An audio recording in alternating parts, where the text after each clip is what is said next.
generations, including my 7-year-old great-grandson.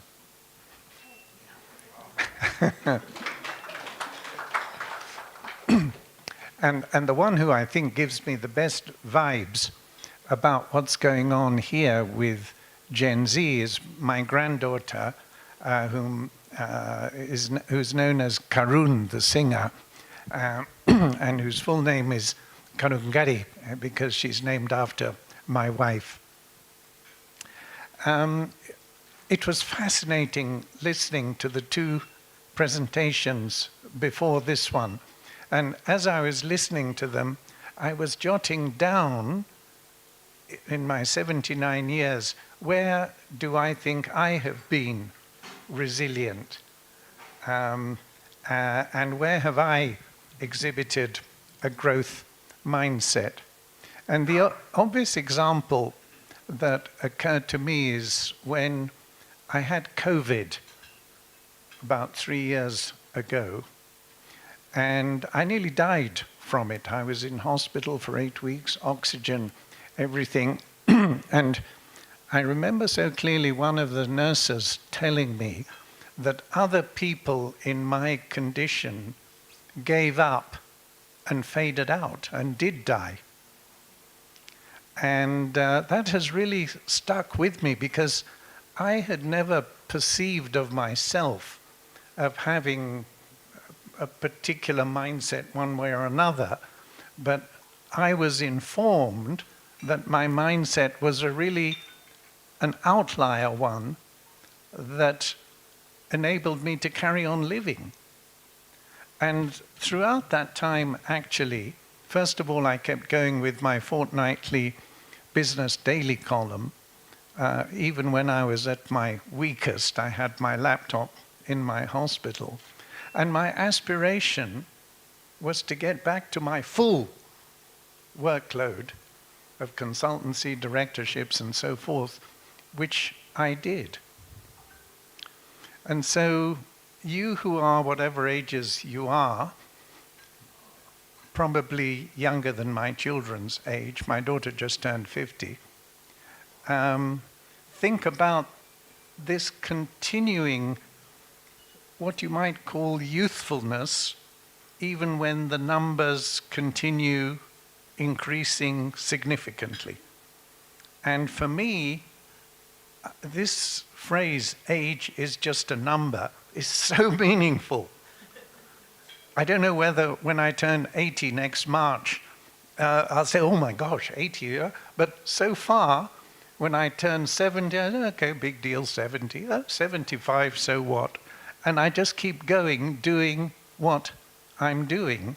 And I think so much of it is to do with the kind of mindsets we've been hearing about earlier this morning. So I just wanted to share some of that with you as someone whose age is so vastly different from yours, in order to have you extrapolate into your distant futures.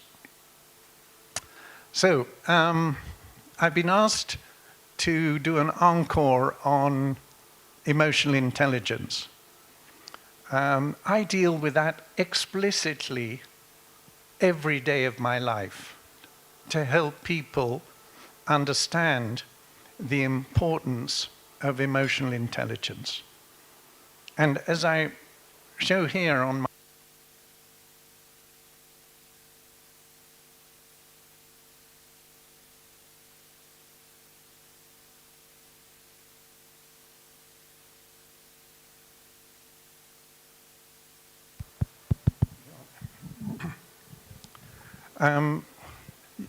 you see the letters after my name. I don't know why you didn't spell these out in identifying my profile. Do you know what they all stand for? No.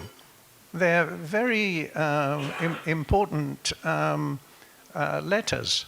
So EQ is emotional quotient. And this is the equivalent to IQ, right? I didn't put IQ there. That's probably just adequate. I don't know. But I have been so focused on EQ again, maybe in just observing myself that, oh, by the way, yeah, I happen to be okay on EQ. And there's this chap, Daniel Goleman, who made EQ so popular globally. And it's only been around for a few decades, by the way.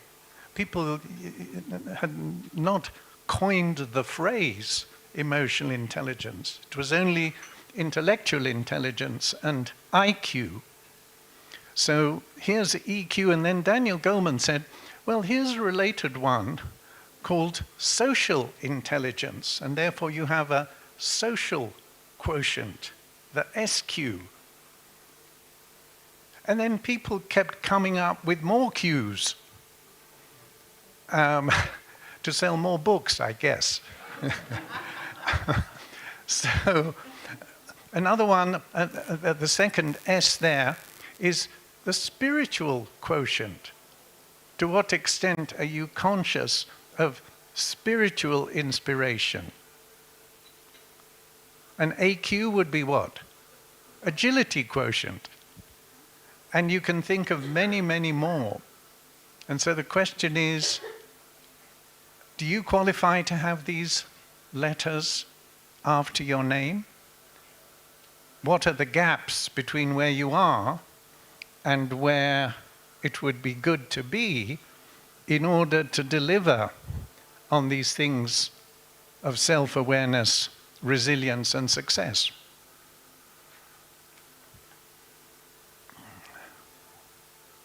So what is emotional intelligence? I'm going to put my glasses on, and I'm happy to tell you that this is not my usual pair of glasses. This is my second pair of glasses that I use when I'm giving talks because they're less prominent, but it's the same me underneath. So, maneuvering through interactions so that good things happen to all concerned. That's what being emotionally intelligent is about.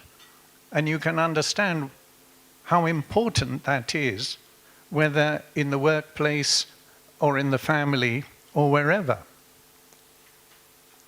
And this business of good things happening to all concerned can be expressed very briefly like this, can't it? Going for win-win. People talk about Kenya being a low-trust society. And if you don't trust someone, you don't imagine it's possible. It's not conceivable to have win-win.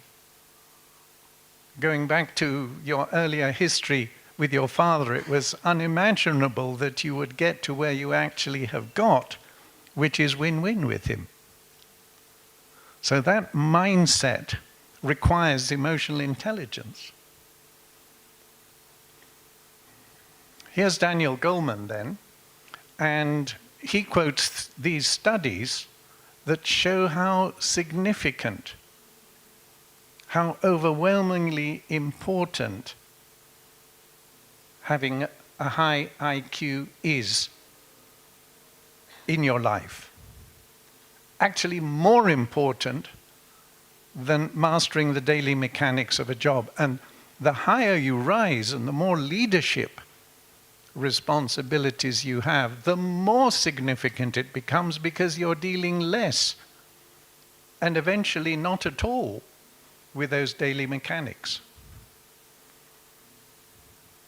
If you've not read any of Daniel Goleman, Google him. He sends out monthly emails, such good stuff. He is the Mr. Emotional Intelligence. The London Business School, which you completely missed out in my profile, where I did my master's degree, also found this, that, well, emotional intelligence is all about the soft skills, yes? And this is the big lack in people. They become very skilled as accountants, engineers, lawyers, doctors, whatever, but they've not had nurtured within them the non-technical skills that are required, and more so, to rise up the leadership hierarchy. And so most people don't know how to develop those soft skills. Most people in universities don't, never mind schools.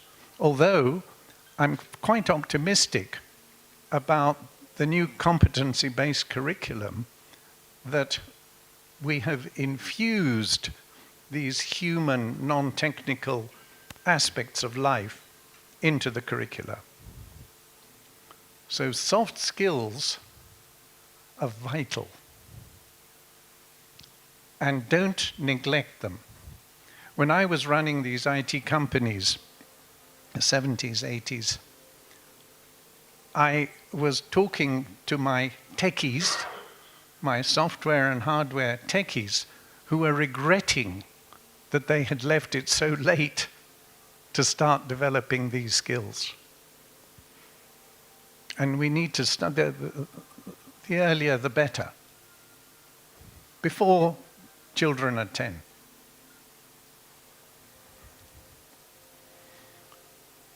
I saw what this event was all about, and I came across this nice visual about the growth mindset, linking it with emotional intelligence, and saying emotional intelligence is the alchemy. And you know, alchemy is taking something and making gold out of it by magic. That's what alchemy is. So it's the alchemy that turns setbacks into growth and conflict into connection. That relates rather nicely, doesn't it, to what we've been hearing this morning. So if we look at how people describe emotional intelligence, what makes me emotional intelligence, it starts with me being in touch with myself, with me recognizing my emotions, being in touch with my feelings. But recognizing them, being self-aware, however necessary, is not sufficient. Because you have to manage them then. Hey, that's the difficult bit. Managing my emotions. I'm very angry, but the question is, what do I do with that anger? How visible do I allow it to be in influencing my behavior? And this business of being the adult rather than the child, so I don't rely too much unnecessarily on others motivating me. I'm my own boss. I'm my own coach. I'm my own leader, motivating myself. And then, when I've put that package together of me and myself, I'm ready to interact with other people and to recognize in them what's going on behind the mask, the body language, exploring to get into that iceberg of ignorance that lies beneath the surface. Because it is then that we can see where they may be hurting that they hadn't been explicitly showing, which most people don't, and for understandable reasons. Empathy is a key component of emotional intelligence, and it is increasingly written about and talked about in literature about contemporary leadership. It used to be the tough boss, the macho man, but now, if you want to be an effective leader, all the literature tells us you better show empathy. Not just sympathy, empathy, and beyond that, compassion. And it is through this that you develop and manage these win-win relationships without wasting energy on unresolved conflict, on stalemates, such as we have in politics, of course, which the media loves. They hate win-win. Doesn't make good photographs. Much better to have burning tires, isn't it? And the Ruto-Raila and all that stuff. Oh, win-lose, yes. Who's winning today and who's revenging tomorrow? But emotional intelligence, maybe handshakes are that. Coalitions, that's about win-win among themselves. Let's not get into Gen Z and that.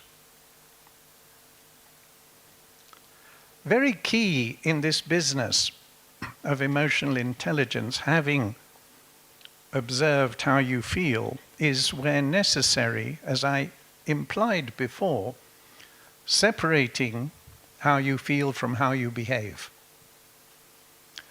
This morning, as I was taking my Uber here, I told my driver, you're taking me to somewhere where I'm giving a talk on emotional intelligence. I said, do you know what emotional intelligence is? He had no idea. He couldn't even speculate. So I started telling him about it.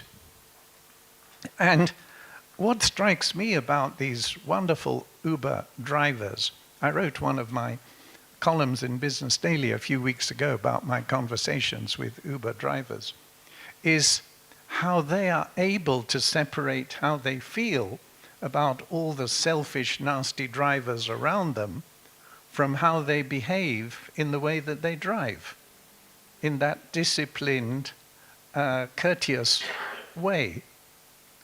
They separate how they feel from how they behave much better than I would be able to in driving. Actually, one of the main reasons I take Uber rather than driving these days is this one. Because I get so angry at the matatus and the SUVs pushing in selfishly to go for win-lose. And these Uber drivers, they accept losing. It's okay. They're not really losing. But you're keeping calm and you're having a good relationship with whoever is riding with you. And along with this business of separating how you feel from how you behave is the light touch, the sense of humor. You've been having that all morning, haven't you? And it helps effective communication, which is such a key part of emotional intelligence. I told my Uber driver that my fee for educating him on emotional intelligence, which I started doing as we were driving here, is that he must commit to sharing what I helped him understand emotional intelligence is all about with his wife this evening, which he promised to do. So we're not just talking about the need for all that I've been saying in the workplace, but absolutely in the home. And you see all these types of win-win, win-lose interactions between relatives where win-lose actually is ephemeral. It actually ends up in lose-lose. No one wins. No one really wins. So the question is, how do you interact with all your relatives 360 degrees so that you are emotionally intelligent with them, you help them be emotionally intelligent with you, which hopefully this evening my Uber driver and his wife will become more of, so that everyone has a more relaxed and productive life, as was shown in some of the bullet points earlier today.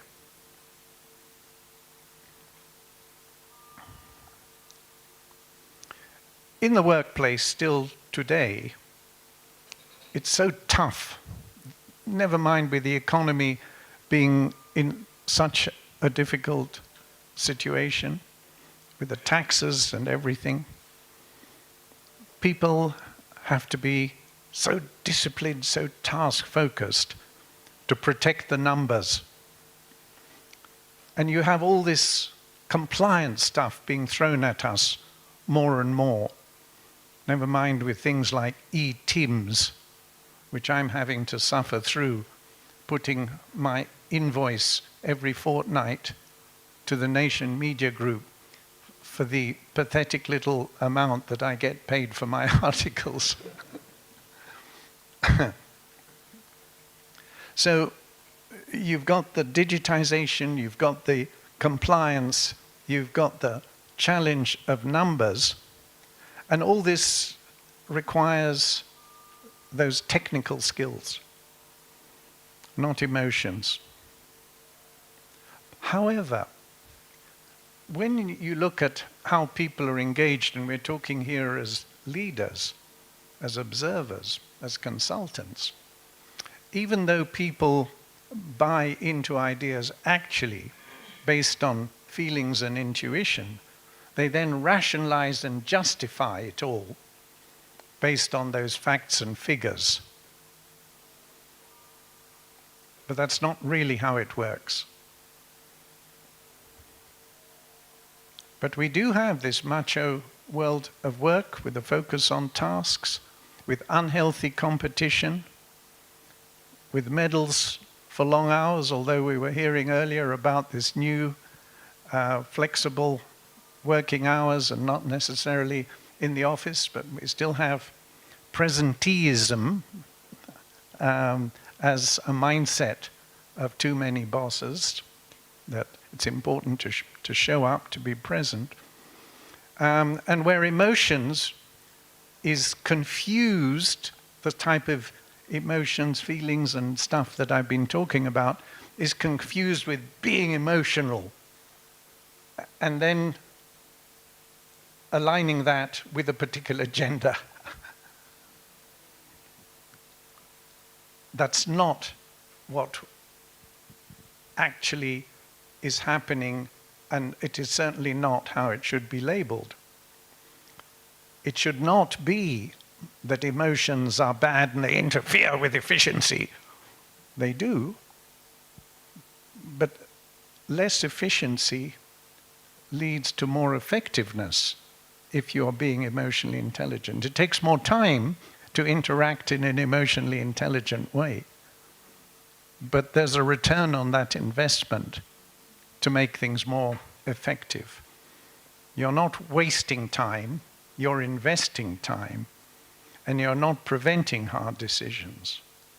But the macho world says we must train ourselves to be unemotional. It's oversimplifying what all this is actually about in order to justify ignoring it, knowing that such people are bad at handling it. But if you are like that, it results in all of this. And therefore all of this. And what is all of this about? This. You can't avoid it. You shouldn't avoid it. You need to make it part of life.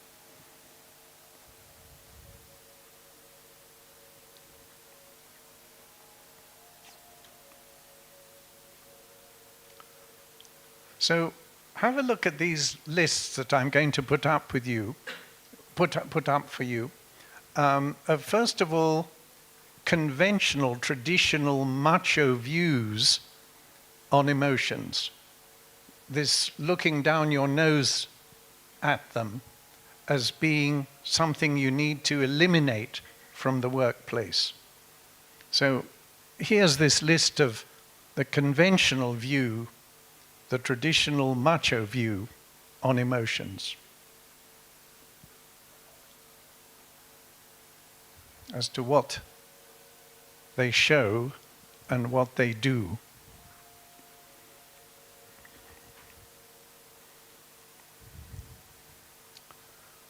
And then you have the more contemporary, the high performance perspective on emotions that take us away from stop being emotional.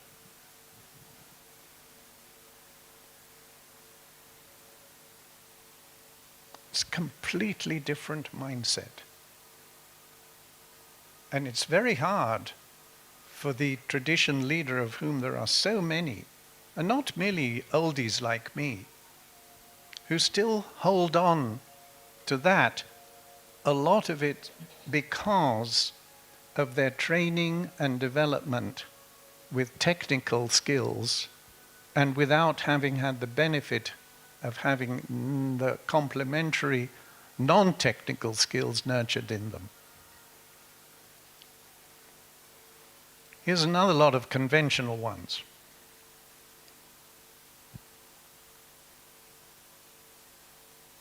And in a sense, that's all true.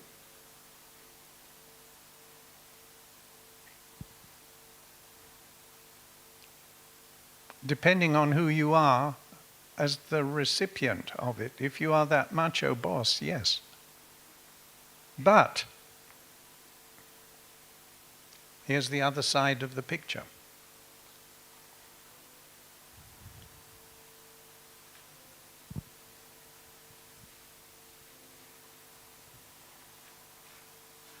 See, trust in the middle there. If you have a high trust environment, you are okay, including as the boss, about showing vulnerability, including through revealing your emotions, your needs, your request for help and support, and not just technical support, but including technical support. This came into focus so much in the 1940s during the Second World War and afterwards, when we started getting more and more knowledge workers, rather than people just toiling in the field on farms or in factories where they have to leave their brains at home and then they just do this automatic stuff. And the traditional style of leadership assumed, and now still assumes even with knowledge workers, that you do it all in the same way. When I came here in 1977 to run an IT company, a subsidiary of a British computer multinationals, my expatriate British bosses and my Kenyan staff expected me to be that traditional type of Mzungu colonial leader, which I refused to be. The bosses accused me of being weak and indecisive as a result of my open style with a flatter organizational pyramid with greater trust, delegation, empowerment, all of those things. So here we are, the 21st century. I'd like to think I was ahead of my time. I've got an article coming up where I'll be writing about that soon, where we inspire with a vision, we motivate, we build on strengths and talents, and it is less efficient, but it is more effective.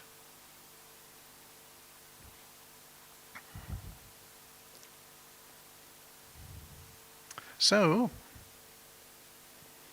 what's more important, intellectual intelligence or emotional intelligence?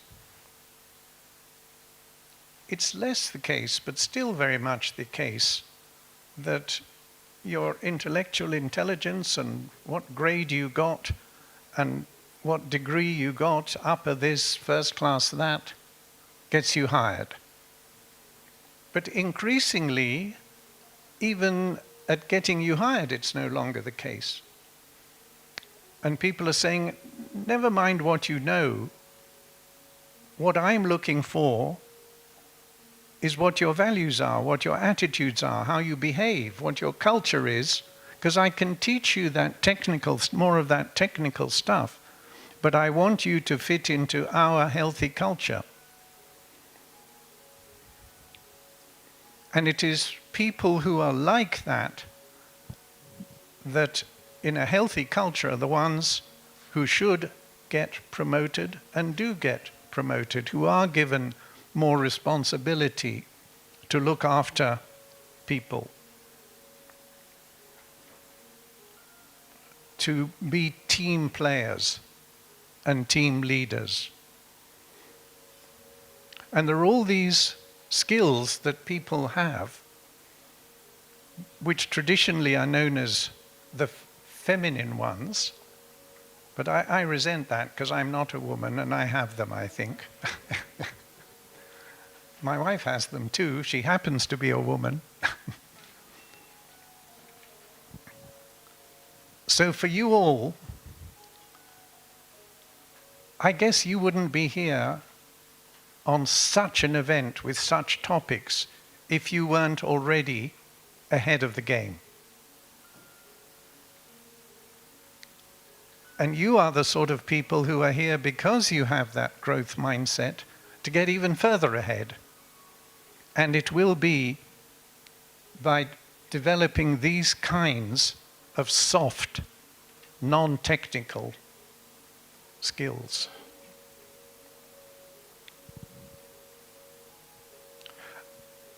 I've got more slides, but I'm going to stop there. We have another 5 minutes or so.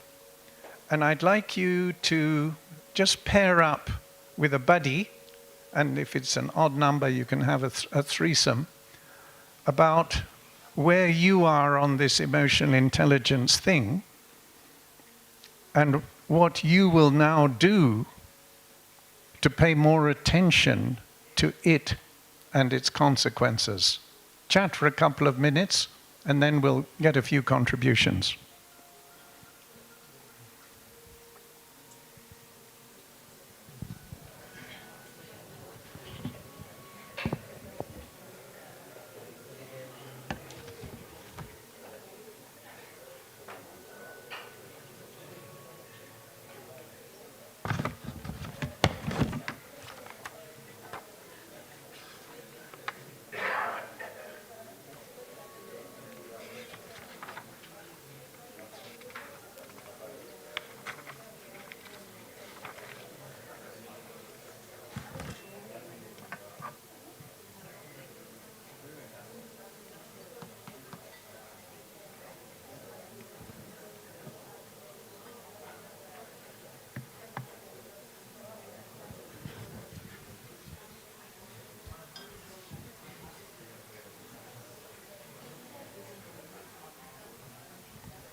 There's someone I've been observing here who I've not been hearing anything she's saying, but her body language shows her to be a very eloquent character. What were you talking about?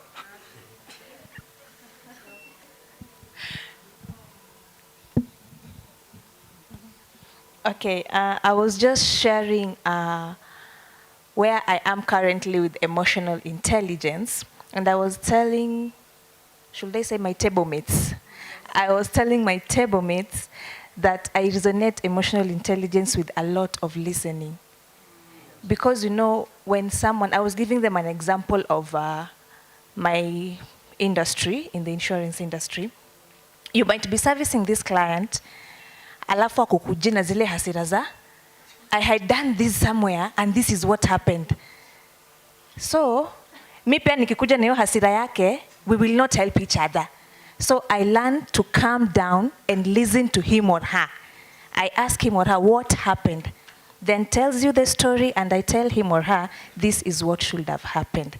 Then tunakuja katikati, tunasikizana vizuri. So a lot of listening and calming down.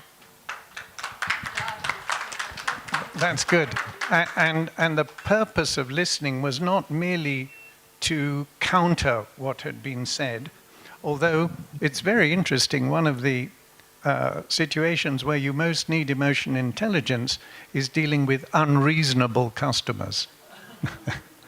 I'm the chairman of an insurance company, so I know all about unreasonable customers and unreasonable brokers. What's been happening over here?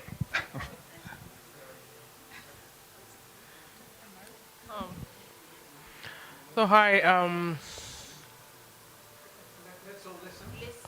So with me, it's just more or less what she just talked about, resonating with my clients. I am in the medical field, which you all know there's a lot of emotions when it comes to medical field.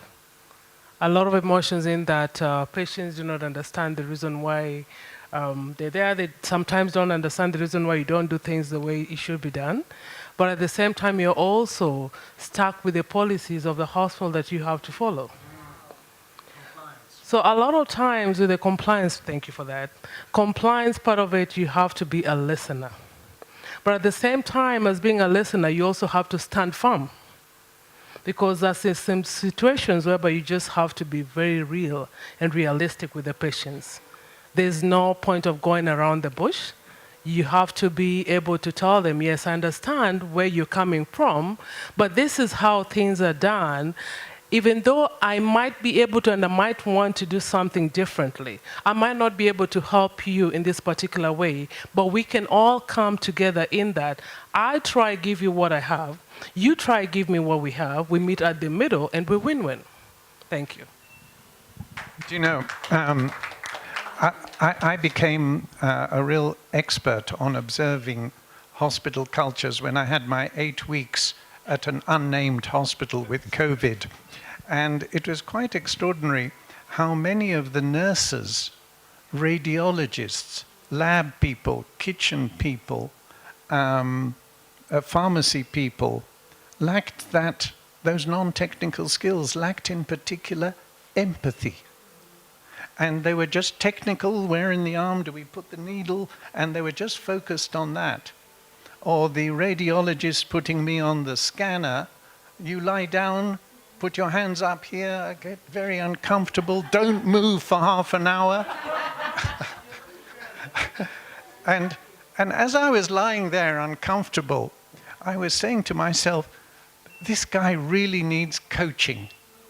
And I decided when I had gone through my ordeal to ask him, would you mind if I say a few things about how I've been feeling? And he said, okay. And I asked him, have you ever laid down on this thing like this for half an hour? He said, no. I said, I suggest you do that so you can be more empathetic with what we have to endure, because it's not that we're in a normal condition, otherwise we wouldn't need to take the scan. So we're miserable already, then we have to do we have to do this. Yeah. We have what, 2 minutes? What? 2.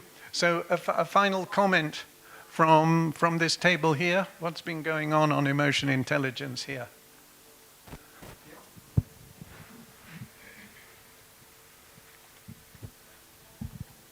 Thank you. Like my colleagues have shared out, I will look at emotional intelligence from the perspective of where I work, where one critical thing that you mentioned is separate how you feel and how you behave or act. I work with a security agency, And at times it's so difficult for you to handle situations because your failing is this, and what the law requires you to do is this. So if you act according to how you feel, then definitely you'll find yourself in a very uncharted waters. So it's basically to separate your feelings and your actions.